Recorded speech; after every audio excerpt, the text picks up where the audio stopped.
All righty, so I'm reading more about the Arizona governor now sending 225 guardsmen and women to the border with Mexico and more tomorrow. That was breaking news this hour. I'm Harris. Here's Dana.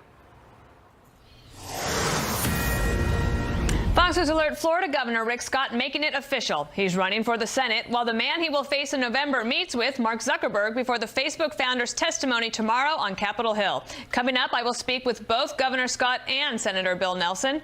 Hello, everyone. I'm Dana Perino, and this is the Daily Briefing.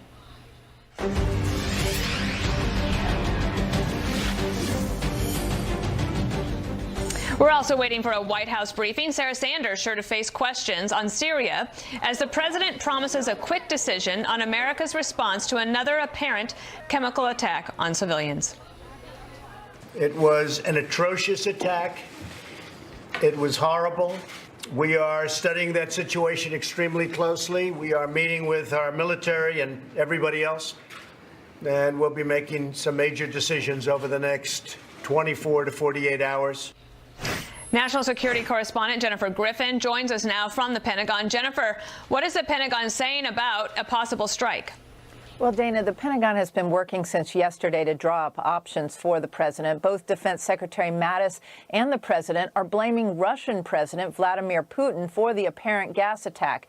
The president indicated he would make a decision by the end of today, saying a major decision on Syria would be coming in the next 24 to 48 hours. He said in his mind there was no doubt who was responsible for this attack, and nothing is off the table. If it's Russia, if it's Syria, no doubt. If it's Iran, common injuries. If it's Get all it today. Together, we'll figure it out, and we'll walk back. know the answers quite soon. All right, so we're going to be watching your show very, very strongly and very seriously. Reinforcing a message delivered by Defense Secretary Jim Mattis at the Pentagon this morning. Mattis spoke before a pre-scheduled meeting with the Emir of Qatar. He also placed the blame on Russia. Is the U.S. capable of striking Assad's chemical weapons facilities? Now, the first thing we have to look at is why are chemical weapons still being used at all when Russia was the framework guarantor of removing all the chemical weapons. And so working with our allies and partners from NATO to Qatar and elsewhere, we are going to address this issue. Can you rule out taking actions, launching airstrikes against Assad, Mr. Secretary? I don't rule out anything right now. Right now, the U.S. has no aircraft carriers in the Mediterranean or Persian Gulf, but the Navy just announced that the USS Donald Cook, a Navy-guided missile destroyer with dozens of Tomahawk cruise missiles on board, left a port call in Cyprus this morning, putting it within striking range of Syria. Dana? So, Jennifer, is General Mattis was trying to explain, I think he's keeping all of his options open, but are we capable of hitting those sites? And I do wonder if part of the calculation in the next 48 hours is, the death and destruction is happening at a rapid clip against civilians in Syria that doesn't necessarily always have to do with chemical weapons. Is that part of the discussion about what we're going to do regarding those people? Well, it's really complicated. Of course, the U.S. can strike Syria. The question is to what end strategically.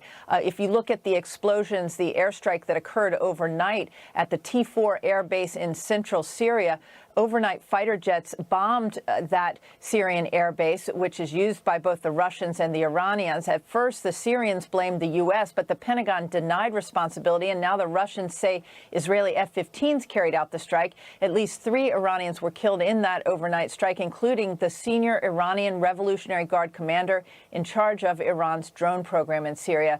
That, according to an official statement from Tehran. All of this showing just how complicated the Syrian battleground is, and there are a lot of players between Russia, Iran, and Syria, as well as Israel, that must be considered. Right. Dana? I was wondering if you were going to mention Israel as well. Jennifer, we'll keep in touch with you on this. Thank you. After months of rumors and prodding from the president, Florida Governor Rick Scott making it official this morning. So today, with my wife by my side, I'm announcing I am running for the U.S. Senate for the great state of Florida.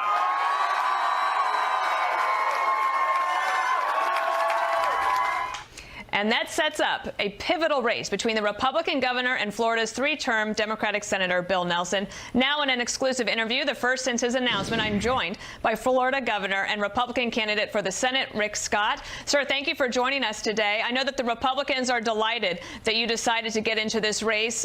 Last week, Senator Mitch McConnell said the midterms are like a Category 3, 4, or 5 hurricane. He just doesn't know which one. And I wonder, from where you sit in Florida, no stranger to hurricanes, what does it look like down there? How are the winds blowing for Republicans this year? It's going to be exciting this year. What I'm going to do is I'm going to bring to D.C. exactly what we've done in Florida. As you know, I grew up in a very poor family, lived in public housing. I got to build businesses. So I'm going to bring my business attitude to this, get a return on investment, focus on changing Washington, no different than what we've done in Florida, where now in 7 years we've added about 1.5 million jobs. So it's going to be exciting, and I look forward to being in Washington. Well, you're no stranger to close statewide races. The last 2 gubernatorial races you won, but of course they were nail-biters.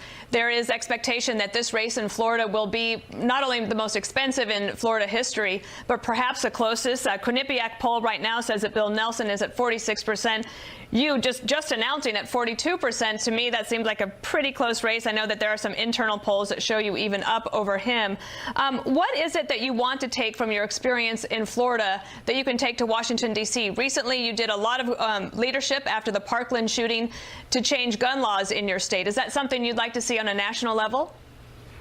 You know what we have? First off, here's what we have to do. We have to send people to Washington that are not politicians, that are not good talkers, they're just good doers. And that's, you think about it, if you're building a company, you don't talk about getting the best talker, you talk about getting somebody that's gotten something done. If you build businesses, you figured out how to do things. So what I want to do is go to D.C. and change the direction of our country. We've done it in Florida. We've got to get an economy that's growing much faster than it is now. We've got to solve problems. The problem with D.C. right now is their ideas are tired, their ideas are old. It just has a anti-getting something done attitude. I believe that we can change Washington. I don't think there's any choice. We have to change Washington for our kids and our grandkids. So what would be the main issues? I mean, you've recently been talking about guns and immigration, certainly jobs. I know that jobs are always #1 in your book. But beyond that, when you look at the gun issue or immigration, are you hoping to bring some different sort of sensibility to Washington that you've learned about in Florida? So what I'll do is I'll come out with some policy initiatives. The first one I came out with today, and that's we've got to get rid of the concept of career politicians. We have to have term limits on Congress, no different than what we have on our governors, most of our governors, our president.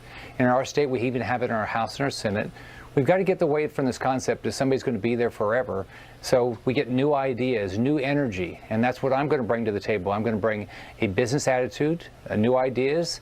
But we're going to look at everything. I mean, I've had to deal with terrorist attack in my state. I've had to deal with the school shooting in my state. I've had to deal with hurricanes. And so you learn how to solve problems. One of the things I wanted to ask you is that as governor, you don't have to weigh in on foreign policy as much. Right now, the Senate is going to grapple with the issue of Syria. And with that being on front page news this morning, would you prefer that the United States were to intervene at this point? Or how do you see things when it comes to utilizing American might to try to help those people there? Well, the first thing is we have to make sure we defend our own borders and defend the freedom of this country. But then on top of that, we've got to help people to the extent we can around the world. Now, what I would be doing, and I think that it sounds like that's what the president's doing, is you get advice from your military leaders to find out what your options are. But with this country is the greatest country in the world. We believe in freedom, and we've done whatever we can to help promote freedom around the world. So I'd be listening to my military advisors to figure out the right opportunities there are now, the choices. You have a 49% approval rating, which is actually pretty good for most politicians right now. A lot of people would love to be right around 50%. I wanted to ask you, though, because Florida has changed a lot demographically in the last 20 years, and you know this from running statewide twice. It's not possible for you or Senator Nelson to win just based on your appealing to your base, to Republican voters. You're going to have to find some of those independents to vote for you. What are the issues that you think that you can try to get someone from across the aisle to take a look at you and decide to vote for you in November? I think this election will be about how do we fix Washington? How do we change Washington? So I think the voters are going to say, We need to send somebody to Washington that has a background of getting something done. We know that we have a great economy in Florida, but we need a better national economy. We need to be able to grow this economy better.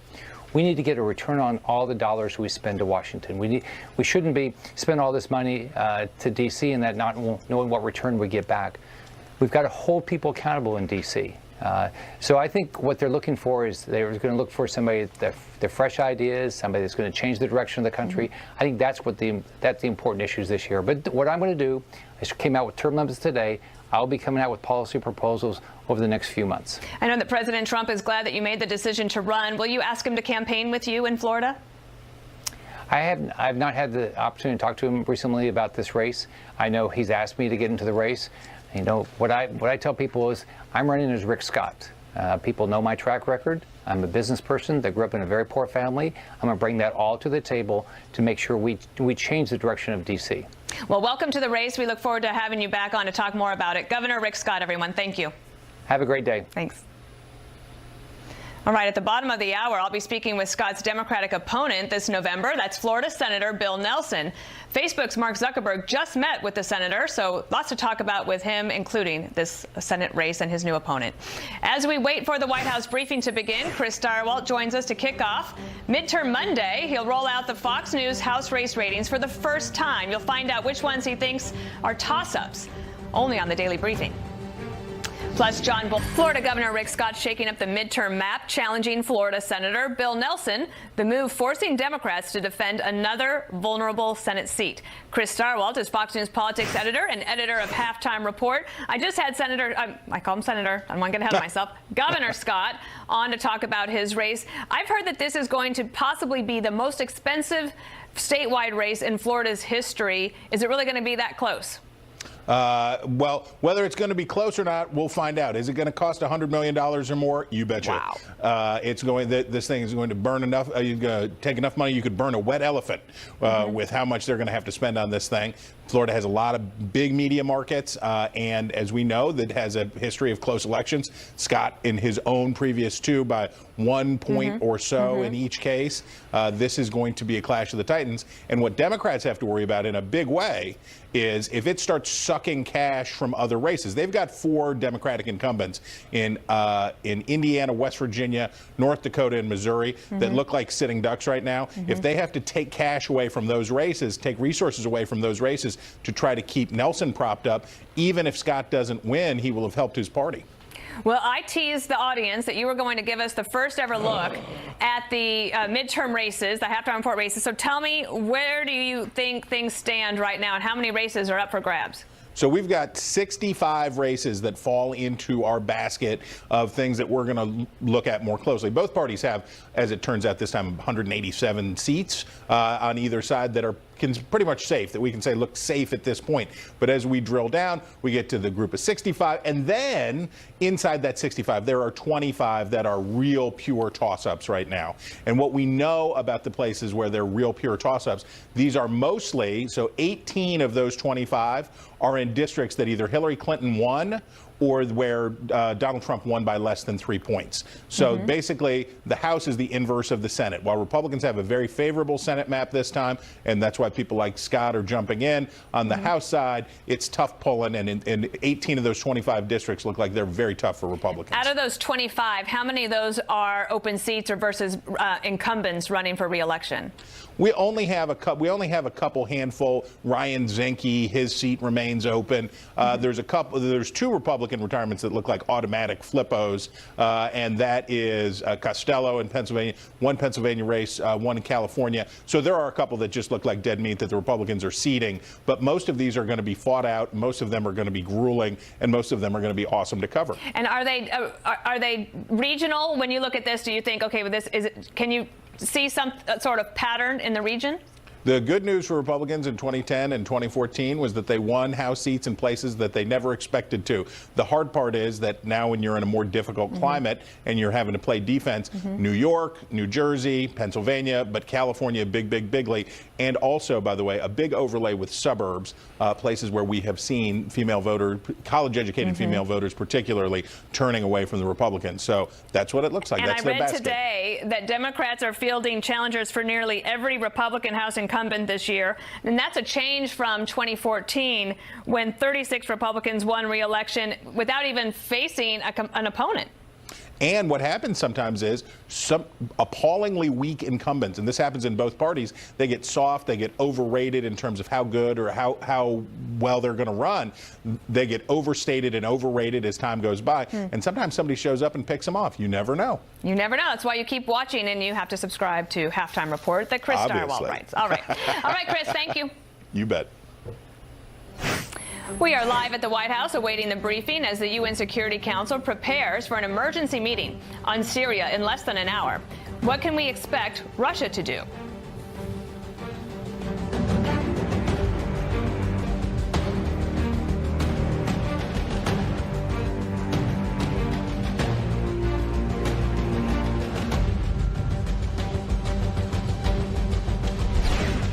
Fox News alert: the Security Council is set to hold an emergency meeting on Syria after another suspected gas attack on civilians. At least 40 people, including children, were killed in the assault. David Lee Miller is live at the United Nations with more. David Lee.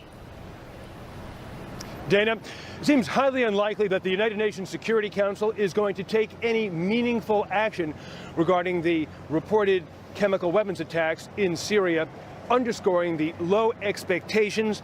The Russians originally called for a Security Council meeting that would discuss, quote, international threats to peace and security, and a second meeting on the use of chemical weapons was called for by the United States and 8 other countries. Now there is an agreement, though, that only one meeting is going to take place. But it is likely that is the only thing the Security Council is going to agree upon today. The mandate for a UN investigation into the use of chemical weapons in Syria has expired. Syria's ally Russia has repeatedly used its veto to prevent further investigations. A Russian resolution that would allow for inspectors to examine this issue in Syria would reportedly give Damascus significant influence and control over the process, and that would not be acceptable to the United States and its allies. A resolution sponsored by the U.S. would create a new investigative mandate, is certain to be vetoed, rejected by Moscow. Since the start of the Syrian conflict, Russia has used its veto power to deal with this conflict a total of 11 times, 5 times alone on the subject of chemical weapons. According to the group Human Rights Watch, there have been 85 chemical weapons attacks during the Syrian civil war. And in most cases, they say the Assad regime was responsible. And since the UN mandate expired at the end of last year, that same group says there have been at least 5 chemical weapons attacks. We expect this emergency meeting of the Security Council to get underway in just about 40 minutes' time. It will start with 2 UN briefers. Then individual countries are going to speak out, among them Russia and the United States. A hint as to what the U.S. UN Ambassador Nikki Haley might say. On Sunday, she released a statement that said, in part, unfortunately, chemical weapons attacks used to injure and kill innocent civilians in Syria have become all too common. Meeting gets underway a little more than half an hour. Dana. All right. Thank you, David Lee.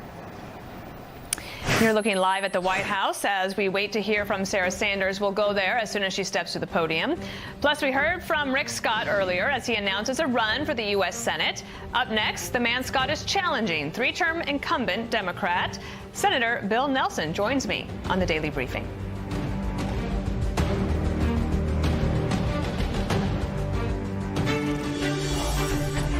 When someone watches the news, they want someone they can trust. Our job is to cut through the talking points. We're going to ask the tough questions because there's a lot of conventional wisdom out there that needs to be challenged. What I'm doing is making sure that whatever is developed through the day, people are fully informed from coast to coast. We're 24/7 news, but we're really down to the minute. We're going to be fearless. We're going to be fair. Whether it's 4 a.m. or midnight, we're there. Fox News alert moments ago. Mark Zuckerberg making the rounds on Capitol Hill. The Facebook CEO meeting with lawmakers ahead of his testimony tomorrow about the company's privacy scandal. And we just got a look at some of what he will be telling Congress. Peter Doocy is live on Capitol Hill. Peter, how much money is Zuckerberg planning to spend to fix the problems that let bad actors take advantage of Facebook? Apparently so much money, Dana, that their profits are expected to suffer. We got a hold of Zuckerberg's prepared remarks. Part of it says this: I've directed our teams to invest so much in security on top of the other investments we're making that it will significantly impact our profitability going forward. But I want to be clear about what our priority is. Protecting our community is more important than maximizing our profits. And the way those profits have been earned is of great concern to the first lawmaker that Zuckerberg met with today, the Democratic Florida Senator Bill Nelson. If I am on Facebook and communicating with friends that I like chocolate, do they know of a good chocolate shop? And suddenly I have an advertisement pop up on chocolates. Is that an invasion of my privacy? I think that's a real question. But of course, the question, and that's their business model. So Zuckerberg plans to apologize for letting Facebook become a tool for propaganda artists who wanted to interfere with the U.S. election. And because of that, there's a great appetite for new regulations on Facebook on both sides of the aisle. I don't want to hurt Facebook. I don't want to regulate them half to death. But we have a problem. Our promised digital utopia has minefields in it. Mr. Zuckerberg has not exhausted himself being forthcoming.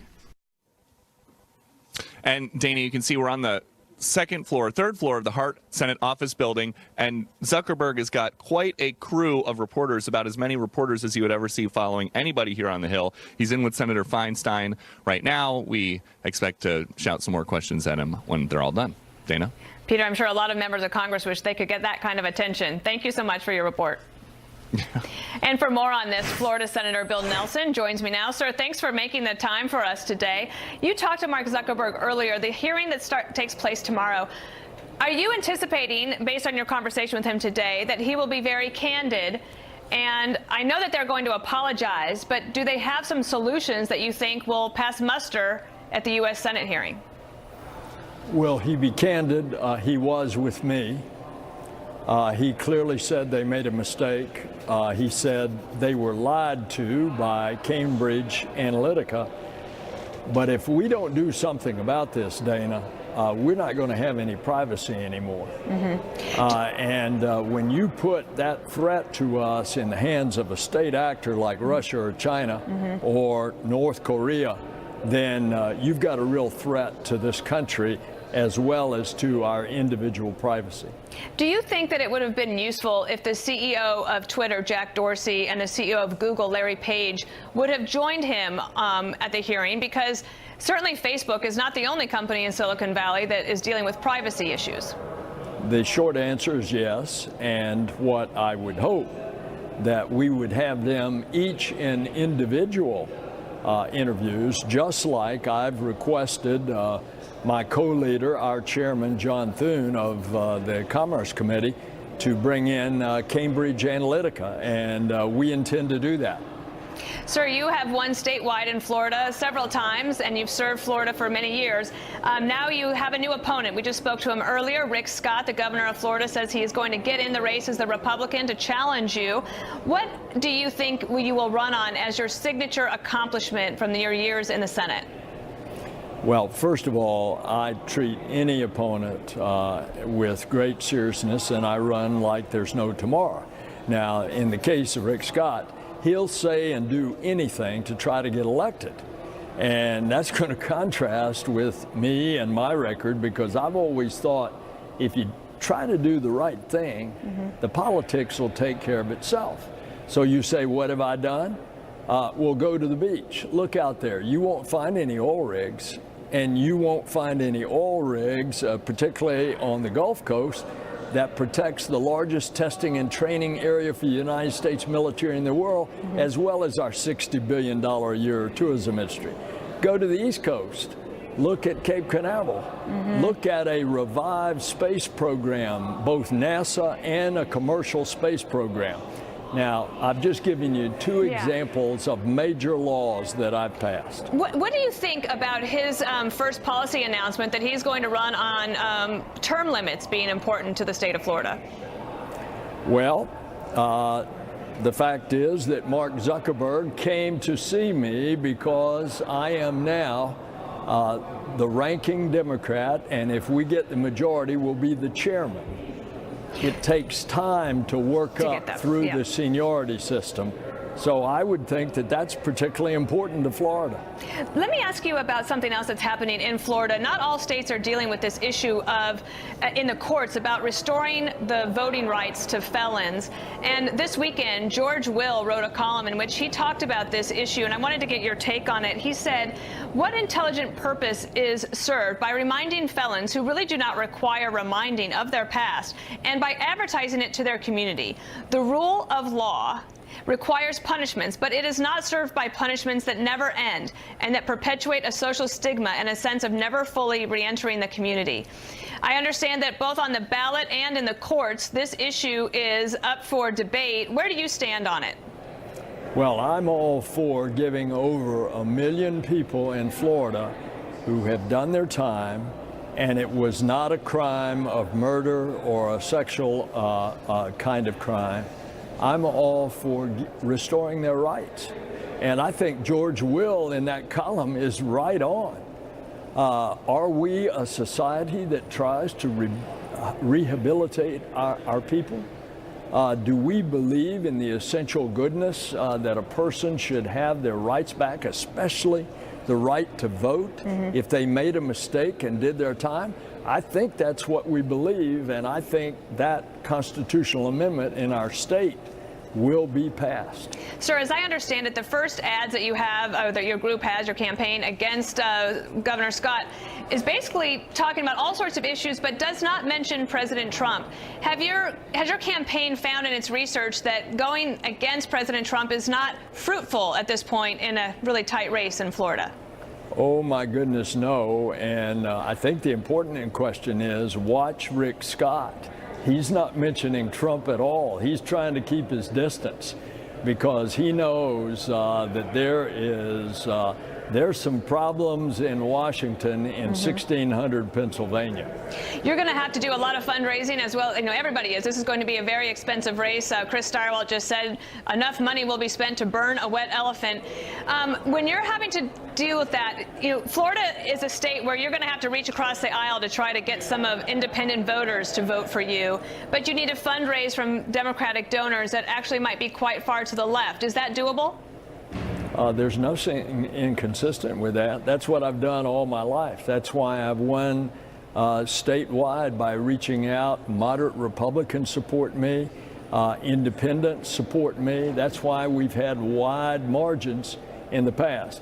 And, you know, I think it kind of boils down to the fact that they understand that my attitude is I try to represent all the people, not just the people that vote for me. And that seems to be kind of what people want.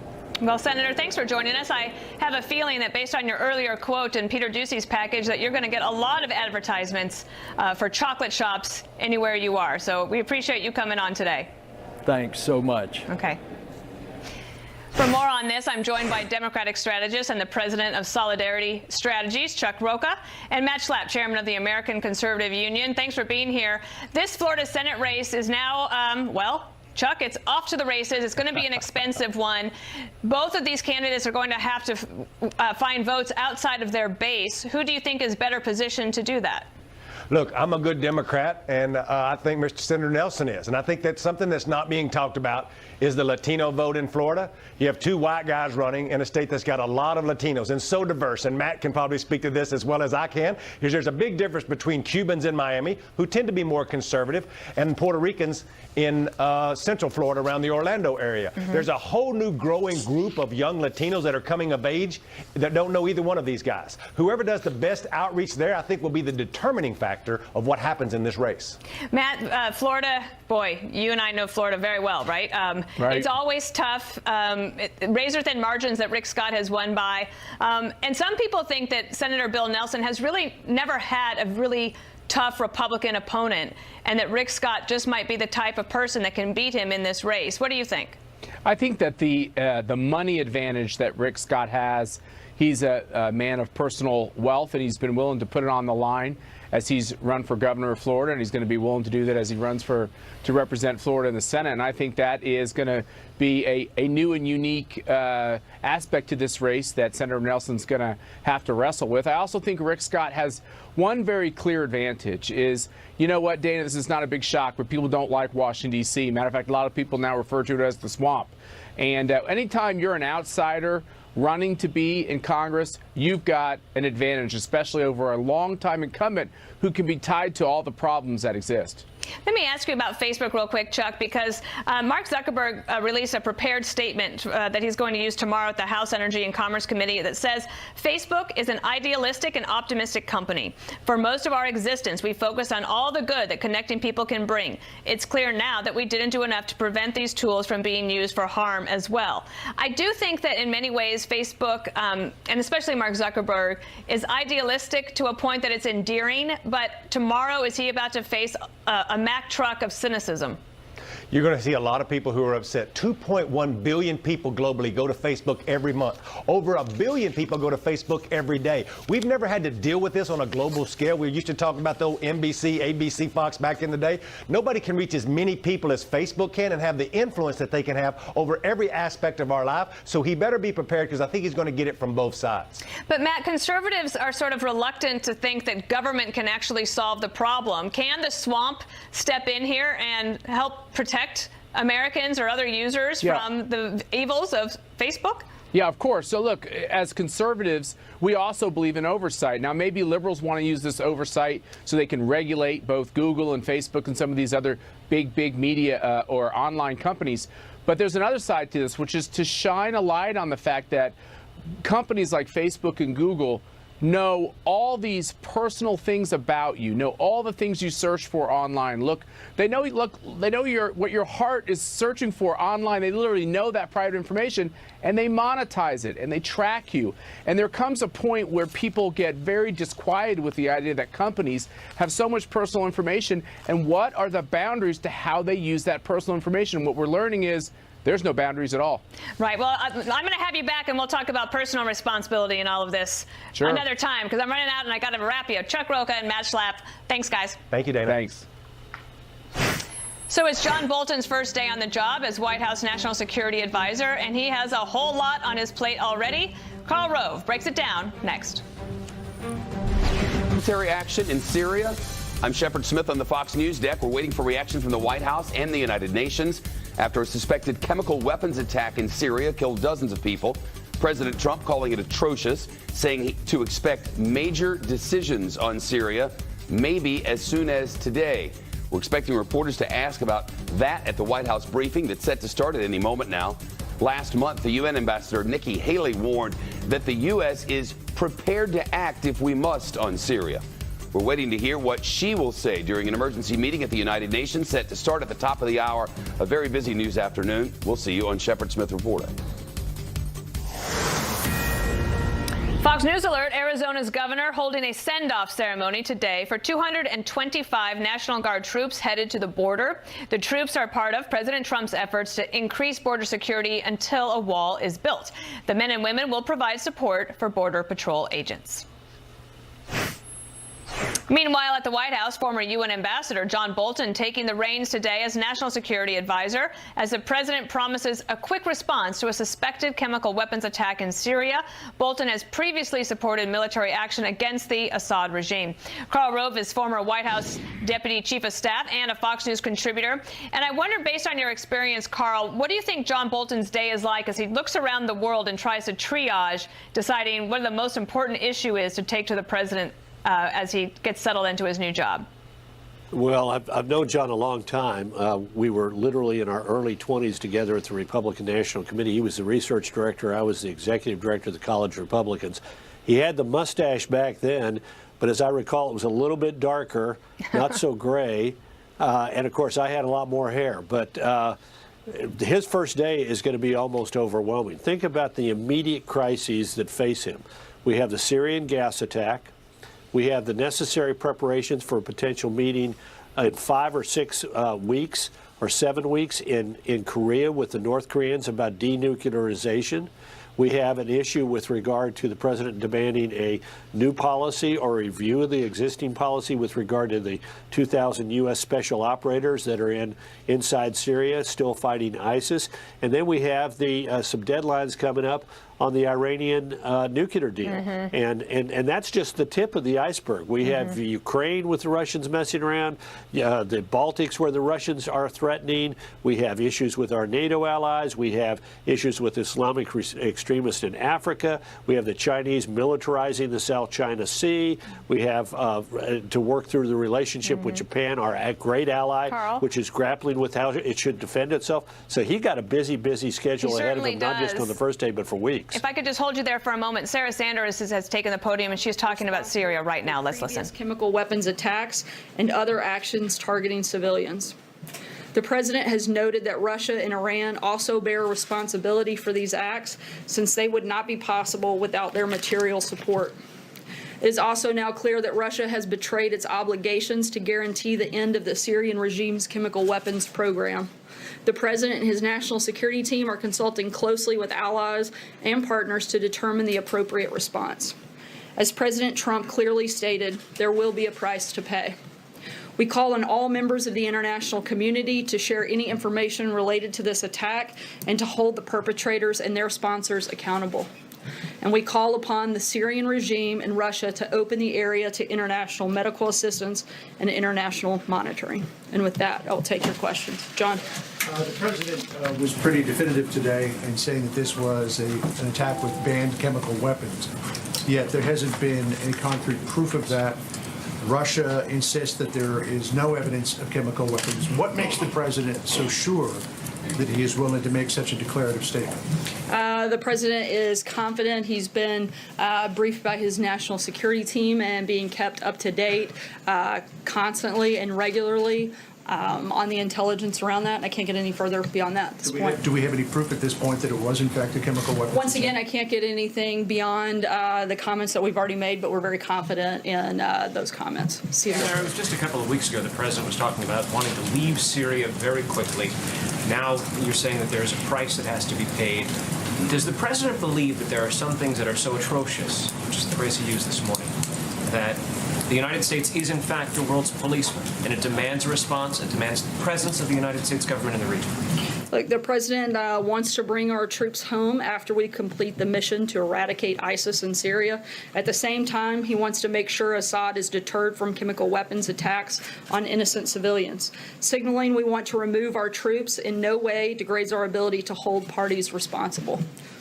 Mike. Has the president been briefed that his comments about wanting to leave Syria could have played a part and have emboldened Assad and played a part in these attacks?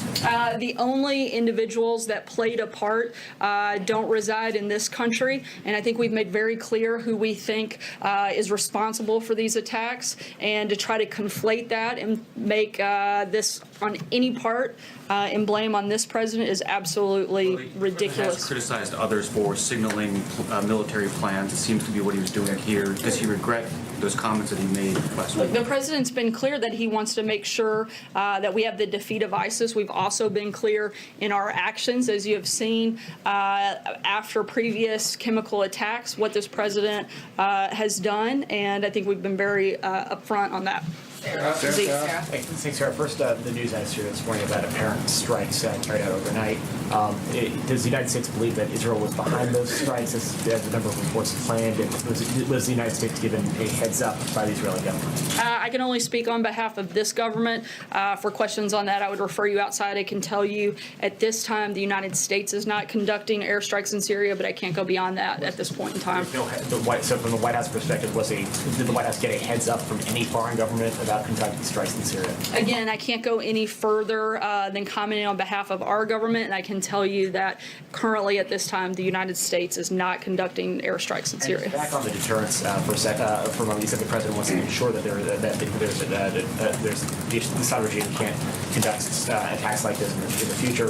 Last year when the president launched those cruise missiles, he had said there was a deterrent. Obviously, what has changed between sort of months ago when the Assad regime wasn't using chemical weapons and this strike now? It seemed to be the timing coming so soon after the president making that determination on on wanting to pull U.S. troops out of Syria. That there was, you can see why we're drawing the timing there. So why, in the president's estimation, did his deterrence, his attempt to sort of establish a deterrent effect on the Assad regime now failing? Once again, the president has made clear that with the defeat of ISIS, he wanted to be able to bring our troops home. But at the same time, he wants to make sure that Assad is deterred from chemical weapons attacks on innocent civilians. We think you can have separation. John? Sarah? But sir, didn't the president, by saying that he wants to get out of Syria, essentially give a green light to Assad to do this, as John McCain has suggested, that the United States was leaving, was kind of pulling up and leaving it to... Look, we're still there, and I think that it is outrageous to say that the President of the United States greenlit something as atrocious as the actions that have taken place over the last several days. The President, once again, made very clear how he feels about those types of actions when this took place roughly a year ago, and we're going to continue looking at all of our options on the table currently. Well, John McCain said that emboldened Assad, that this was sending a message to Assad. Is that still his position? I think the message that we sent to Assad was very clear, both in the president's words over the weekend and in our actions that we've taken in the past. Roberta. Has the president's attitude toward Vladimir Putin changed because of what's happened? The president has always been tough on Russia, as he said last week, as I echoed again when asked about it. This administration and this president have been tougher on Russia than previous administrations. I think you can see that both through the actions that we've taken and in the comments over the last several days. But he singled out Vladimir Putin in the tweet yesterday. Does he feel that he can still sort of find some common ground and work with him on various things? The president still feels that if we can have a good relationship with Russia at some point, that's a good thing for the world. But at the same time, this president is going to be tough on Russia until we see some changes in their behavior, just as we've done every day over the last year, and as we've outlined multiple times before, both from the president and as I've done from this podium on many occasions. John, in the back. Yeah. Thank you, Sarah. Two questions on the foreign policy front. Given the situation in Syria and your statement today, could the president be in the process of forming an alliance with President Macron in France and Prime Minister May in Britain, not unlike that envisioned by the previous administration with France and Britain when the first reports of chemical weapons came out? I certainly have great relationship with both countries and are continuing conversations with both the UK as well as France, and hope to work with all of our allies and partners in a response. And the other thing is Prime Minister Orban, an admirer of the president who has said many kind things about him, won a landslide re-election. Will the president call him, and are there any plans to extend an invitation for a state visit or a working visit to Prime Minister Orban? I'm not aware of a scheduled call at this time, but if there is one, we'll keep you posted and likely have a readout to follow. John Decker. Thanks a lot, Sarah. Today is the first day on the job for John Bolton as the National Security Advisor. Perhaps you can bring him out here one time and he can take our questions. I'll be happy to tag him in at some point. Please do. I wanted to ask you about some comments that he made about Syria back in 2013 on Fox and Friends. He said, "I think if I were a member of Congress, I would vote against an authorization to use force in Syria." He continued, "I don't think it is in America's interests. I don't think we should, in effect, take sides in the Syrian conflict." Is that a point of view that Ambassador Bolton is bringing to the table now as National Security Advisor? The point of view that matters most here at the White House, as you well know, is the president's. And as Ambassador Bolton himself has said, he's certainly here to serve as an advisor, but ultimately the decisions being made are the president's, and the comments that he's made previously are personal, and he's here to carry out the president's agenda. Josh. Scott Pruitt, EPA Administrator. Upton flew first class, had a $50 a night rental on Capitol Hill, and tripled the size of his security detail. Can you explain what the president meant when he said rent was about market rate, travel expenses okay, security spending somewhat more, but it was okay? Why did he say that? He was referencing a report done by the EPA, which we are continuing to review. But in that, it cites that the apartment was at market value and goes into other details, and that was what the president was reflecting. $50 a night on Capitol Hill with lobbies that was at market value, according to the EPA?